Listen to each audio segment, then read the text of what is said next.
Hey everybody, I wanted to talk about some more of the side effects that I dealt with, and I don't know if they're 100% from Avastin, but they're not normal side effects for me, and I totally forgot about them until I was in infusion yesterday for Tecentriq, and my oncologist forgot to remove Avastin from my orders.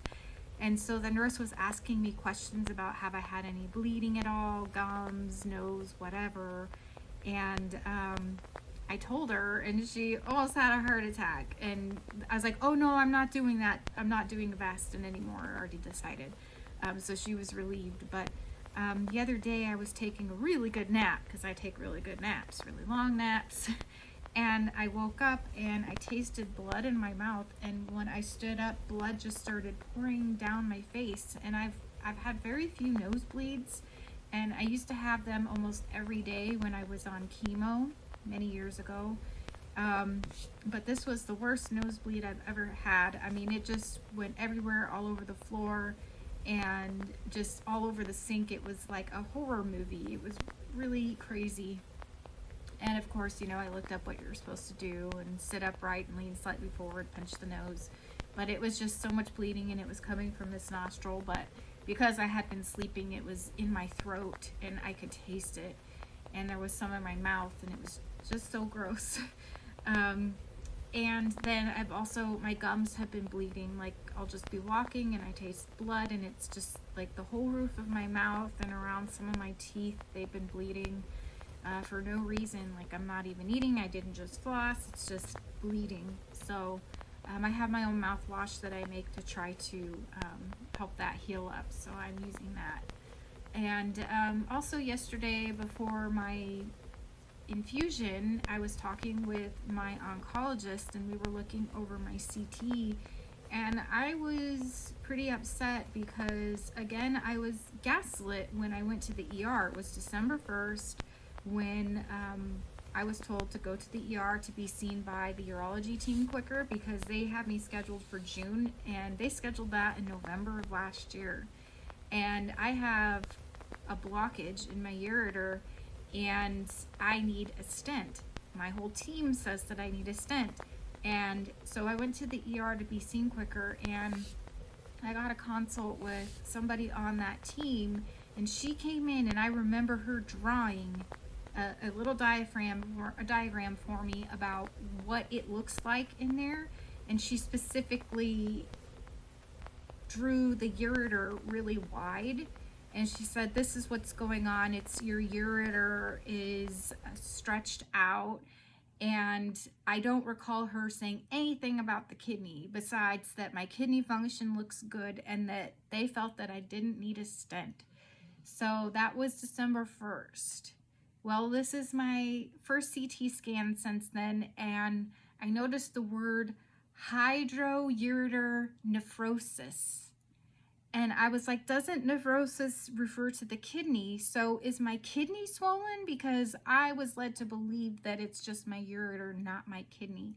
And so we were looking at it and comparing the last two CT scans. Yes, my kidney is swollen as well as the ureter. So I guess the good news is that my kidney function is still good, but isn't that bad to be just telling me that everything's okay when it's not? I was led to believe that it was just the ureter and my kidney was fine.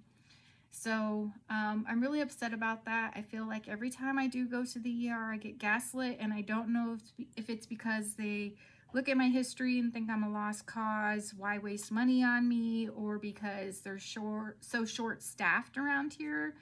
That team especially, they hardly have any urologists anymore. So I don't know if they're just trying to push me out because they can't take me on. But after speaking with my oncologist and going over all this with him, he was like, okay, I'm going to reach out to this team and see if they can get you in sooner to talk about the stent. And if they can't, then I'm going to reach out to the other hospital out here. They have a bigger team, and see if they can get you in to talk about the stent. And if not, we're going to refer you up to Roseburg or Eugene. There's a big clinic up there, and get moving on that, because I'm the type of person that, like, I'm trying to be proactive because I know myself. If something happens, I'm probably just gonna be here toughing it out and not going to the ER, because when I do go to the ER, I get gaslit every single time.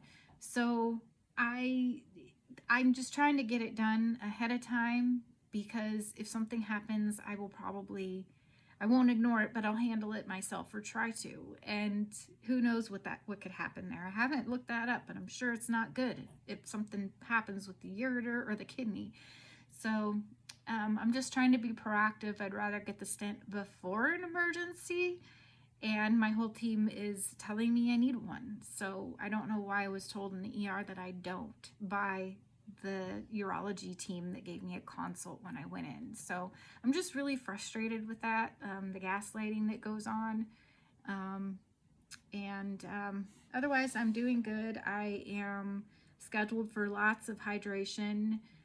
That's something that I forget about. I've had a right hemicolectomy, and I get easily dehydrated, and I just think that it's my normal for me to be lightheaded and dizzy and tired, and it's not. I feel better after the last time I had hydration.